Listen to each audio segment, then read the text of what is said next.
നമസ്കാരം. എന്തുകൊണ്ട് നമ്മൾ തോറ്റു? കേരളത്തിലെ ഇടതുപക്ഷത്തിൻ്റെ ദയനീയ പരാജയത്തിൻ്റെ കാരണമെന്തെന്ന് അണികൾക്കെങ്കിലും പറഞ്ഞു കൊടുക്കണം. തലമൂത്ത സഖാക്കളോടാണ് ഈ പറയത്തിൽ, അല്ലെങ്കിൽ ഒന്ന് മനസ്സിലാക്കി കൊടുക്കുകയെങ്കിലും വേണം ഈ പാവപ്പെട്ട അണികൾക്ക്. ലോക്സഭാ തിരഞ്ഞെടുപ്പിൽ കന്യാകുമാരി മുതൽ കാശ്മീർ വരെ കനൽ തരിയായിട്ടും ഒന്നും സംഭവിച്ചിട്ടില്ല എന്ന ഒരു മട്ടിൽ നിൽക്കുന്ന CPM-നോടാണ് തുടർഭരണം പോലും സ്വന്തമാക്കിയ കേരളത്തിൽ അമ്പയെ തകർന്നിട്ടും വോട്ട് കുറഞ്ഞില്ലെന്നും അടിത്തറ ഇപ്പോഴും ഭദ്രമാണ് എന്നും CPM സംസ്ഥാന സെക്രട്ടറിയായിട്ടുള്ള MV ഗോവിന്ദൻ പറഞ്ഞു വെക്കുന്ന ആ ക്യാപ്സൂളുണ്ടല്ലോ, കഷ്ടമാണ്. ചിഹ്നം പോലും നഷ്ടമാകുമെന്ന് ഭയന്ന് തെരഞ്ഞെടുപ്പിനെ നേരിട്ട CPM-ന് 4 സീറ്റ് ലഭിച്ചതിൻ്റെ ആത്മവിശ്വാസത്തിലാണ് ഈ തകർപ്പൻ ഡയലോഗുകൾ എന്നതാണ് സത്യം. ഇല്ലെങ്കിൽ നാണം കെട്ടുപോയനെ. ലോക്സഭാ തെരഞ്ഞെടുപ്പ് മുന്നിൽ കണ്ട് കേരളത്തിൽ മാസങ്ങൾക്ക് മുൻപ് തന്നെ വൻ പ്രചരണങ്ങളാണ് ഈ മുഖ്യമന്ത്രിയും മന്ത്രിമാരുമൊക്കെ നടത്തി വന്നത് എന്നുള്ളതാണ്. എന്നാൽ ഇവയൊന്നും കേരളത്തിൽ ഫലിച്ചില്ല എന്നുള്ളതാണ്. മറിച്ച് ഭരണവിരുദ്ധ വികാരം അലയടിച്ചു എന്നുള്ളതാണ്. ജനാധിപത്യത്തിൻ്റെ വിലയറിയുവാൻ ലഭിച്ച ഏക അവസരമാണ് CPM-ന് ഈ തെരഞ്ഞെടുപ്പ് എന്ന് പറയേണ്ടിയിരിക്കുന്നു. ജനങ്ങൾക്ക് വേണ്ടി പ്രവർത്തിച്ചില്ലെങ്കിൽ ജനങ്ങൾ തന്നെ മറുപടി നൽകുമെന്ന തെരഞ്ഞെടുപ്പ് ഫലം. മതനിരപേക്ഷതയുടെ ചുറഞ്ചട്ടയിൽ ഇരുചെവി അറിയാതെ വർഗീയ ധ്രുവീകരണം നടത്തുകയും അതിൻ്റെ പേരിൽ വോട്ട് തട്ടുകയും ചെയ്യുന്നത് ഏറെക്കാലം തുടരാനാകില്ല എന്നുകൂടി CPM-നെ പഠിപ്പിക്കുന്ന, ഓർമ്മിപ്പിക്കുന്ന ഫലം. ജനങ്ങളുടെ കാകദൃഷ്ടിയിൽ ഇത്തരം കുൽസിത നീക്കങ്ങൾ വ്യക്തമായി പതിഞ്ഞുപോയിരിക്കുന്നു ശ്രീ പിണറായി. അപകടം മണത്ത സാധാരണക്കാരൻ വോട്ടിലൂടെ മറുപടി നൽകിയിരിക്കുന്നു. CPM-നെ ഇത്ര കനത്ത പരാജയത്തിലേക്ക് തള്ളിവിട്ടത് നിരവധി ഘടകങ്ങളുണ്ട് എന്നുള്ള കാര്യം മറന്നു പോകരുത്.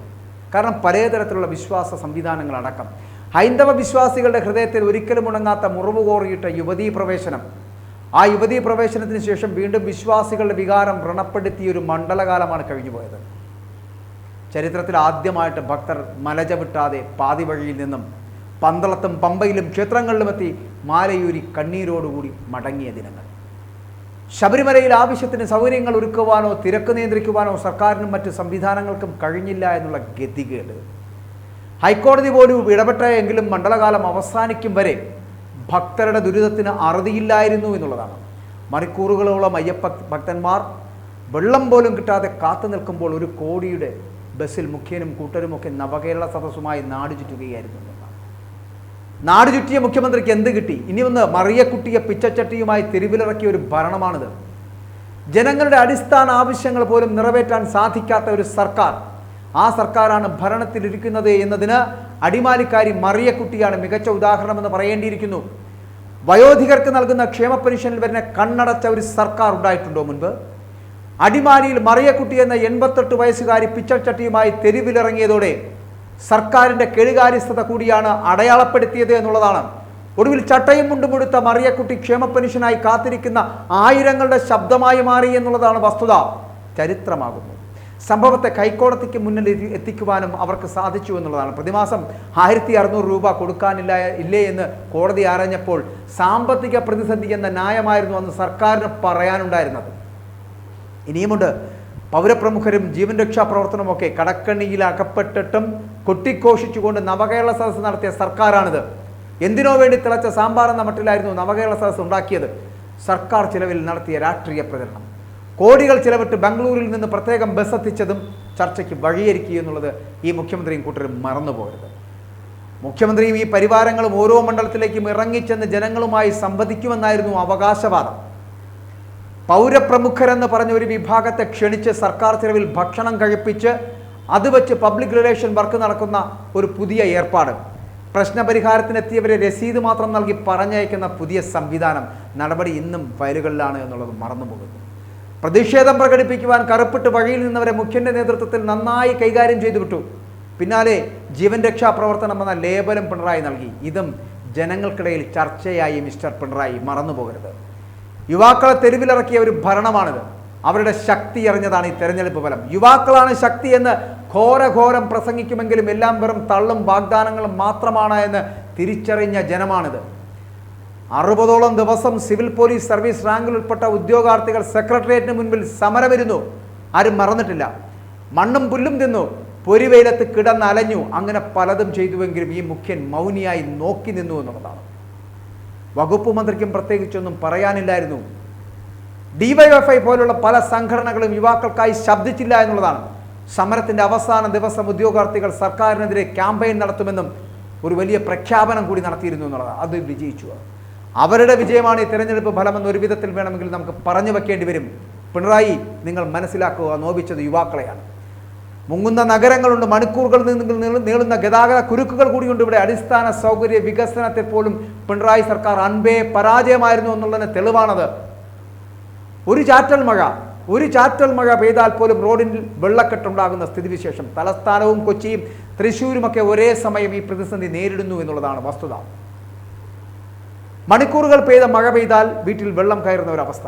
മഴക്കാലപൂർവ്വ ശുചീകരണ പ്രവർത്തനങ്ങൾ ഉൾപ്പെടെ അവതാളത്തിലാക്കിയ വർഷം. റോഡിലെ കുഴികളെക്കുറിച്ചും കാനകളെക്കുറിച്ചും മഴ എത്തിയ ശേഷം ചിന്തിക്കുന്ന സ്ഥിതിവിശേഷമുള്ള ഭരണ സംവിധാനം. മേയർ കൊച്ചമ്മയുടെ നാട്. സർക്കാർ ഉപേക്ഷിച്ച ആനവണ്ടി അടക്കം KSRTCയുടെ സാമ്പത്തിക പ്രതിസന്ധി പുതുമയല്ലെങ്കിൽ കൂടിയും ആനവണ്ടി പുതുമയുണ്ടാക്കി. അത് എത്രയേറെ ചർച്ച ചെയ്യപ്പെട്ട വർഷങ്ങൾക്ക് മുൻപ് തന്നെ. ഒരു മാസം പോലും കൃത്യമായി ശമ്പളം ലഭിക്കാത്ത ജീവനക്കാരുടെ കഥകൾ ഉൾക്കൊള്ളുന്ന നാട്. നമ്മുടെ നാട്ടിൽ സാധാരണക്കാർ ആശ്രയിക്കുന്ന വാഹനമാണ് ഈ ആനവണ്ടി അല്ലെങ്കിൽ KSRTC. അവരുടെ ബെൻസും മാരുതിയും എല്ലാം ഈ ബസ്സുകളാണ്. അതുകൊണ്ട് തന്നെ അതിലെ ജീവനക്കാരുടെ ശമ്പളം മുടങ്ങുന്നത് ചിലപ്പോൾ ഈ യാത്രക്കാർ തന്നെ അവർക്ക് അവരുടെ സ്വന്തം പ്രശ്നം പോലെയായി മാറി. കൃത്യമായി ശമ്പളവും പെൻഷനും ജീവനക്കാർക്ക് നൽകുവാനും ഈ സർക്കാരിന് സാധിച്ചില്ല എന്നുള്ളതാണ് ഏറ്റവും വലിയ പ്രത്യേകത. ധൂർത്തടിച്ചു വരുത്തിവെച്ച കടബാധ്യത കേന്ദ്രത്തിൻ്റെ തലയിലിട്ട് ക്യാപ്സൂൾ നൽകി നെടുവീർപ്പിടാമെന്ന സർക്കാരിൻ്റെ തന്ത്രം, അത് പാളിപ്പോയ തെരഞ്ഞെടുപ്പ് ഫലം. സാധാരണ ജനങ്ങൾ വരെ ഭരണവിരുദ്ധത അലയടിച്ചു എന്നുള്ളതാണ് വാസ്തവം. അത് പറയാതിരിക്കാൻ പറ്റില്ല കേട്ടോ.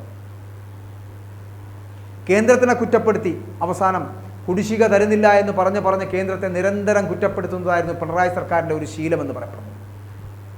അത് തോമസ് ഐസക് മുതൽ KN ബാലഗോപാൽ ഉൾപ്പെടെയുള്ളവർ ഇതിനായിട്ട് മത്സരിച്ചു. പക്ഷേ ഒടുവിൽ കേന്ദ്ര ധനമന്ത്രി നിർമ്മലാ സീതാരാമൻ തിരുവനന്തപുരത്തെത്തി കാര്യങ്ങൾ വിളിച്ചു പറഞ്ഞതോടെ സർക്കാരിന് തിരിച്ചടിയായി മാറി. പൊതു ആവശ്യങ്ങൾക്ക് പണമില്ലെന്ന് പറയുമ്പോഴും ദൂർത്തിനപ്പോഴും ഒരു കുറവില്ലായിരുന്നു എന്നുള്ളതാണ് ഏറ്റവും വലിയ പ്രത്യേകത ഈ പിണറായി വിജയൻ സർക്കാരിൻ്റെ. സർക്കാർ ജീവനക്കാരുടെ പെൻഷൻ ക്ഷാമബത്തകൾ അടക്കം മുടങ്ങിയിട്ട് വർഷങ്ങളാകുന്നു എന്നുള്ളതാണ്. എന്നാൽ ഇത്തരം വിഷയങ്ങളിൽ പരിഹാരമുണ്ടാക്കുന്നതിൽ സർക്കാർ അൻപേ പരാജയപ്പെട്ടു പോയി എന്നുള്ളതാണ്.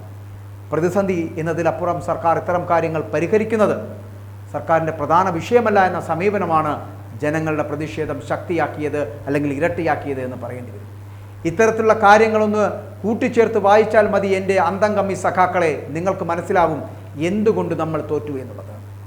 നിങ്ങളുടെ ഈ മൂത്ത സഖാക്കൾ ഒരിക്കലും പറഞ്ഞു തരില്ല നമ്മൾ ഇത്രയും കാര്യങ്ങൾ ചെയ്തതുകൊണ്ടാണ് തോറ്റുപോയതെന്ന്.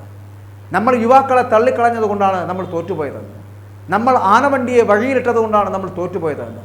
നമ്മൾ മറിയക്കുട്ടിയമാരെ പോലുള്ളവരുടെ ക്ഷേമ പെൻഷൻ മുടക്കിയത് കൊണ്ടാണ് നമ്മൾ തോറ്റുപോയതെന്ന്. അങ്ങനെ തോറ്റതെന്ത് എന്ന് പറയാൻ കഴിയാത്ത മൂത്ത സഖാക്കളുള്ള നാട്ടിൽ അന്തം കമ്മികളായി അവരുടെ വാലാട്ടിപ്പട്ടികളായി ഇങ്ങനെ ജീവിക്കുവാനാണോ അണികളായ നിങ്ങളുടെ അവസ്ഥ എന്ന് നിങ്ങൾ ചിന്തിച്ചു നോക്കുക. അതുകൊണ്ട് നമ്മൾ എന്തുകൊണ്ട് തോറ്റു എന്ന് അറിയണമെങ്കിൽ നിങ്ങൾ ആദ്യം ഈ സർക്കാർ എന്താണെന്ന് മനസ്സിലാക്കണം. ഈ സർക്കാർ ചെയ്യുന്ന പ്രവൃത്തികൾ എന്താണെന്ന് തിരിച്ചറിയണം. ഈ സർക്കാർ ചെയ്യുന്നത് തികച്ചും ജനദ്രോഹ നടപടികളായിരുന്നു എന്നുള്ളതിൻ്റെ തെളിവാണ് ഈ ഫലങ്ങൾ. അതുകൊണ്ടാണ് നിങ്ങൾ തോറ്റത് എന്ന് നിങ്ങൾ മനസ്സിലാക്കുക.